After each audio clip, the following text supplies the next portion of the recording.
hati Ria terganggu. Dan Ria tahu tak?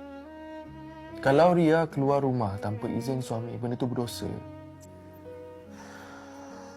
Tahu ke tak tahu? Ya, abang, Ria tahu.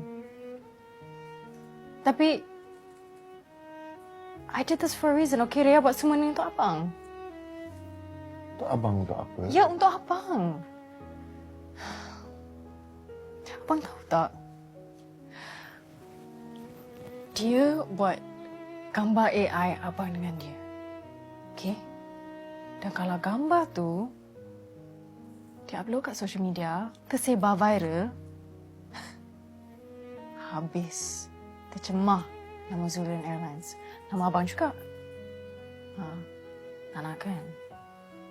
So, Ria suruh dia, paksa dia buat permohonan maaf secara terbuka. Dan untuk jangan ganggu abang lagi. Dan abang tolonglah.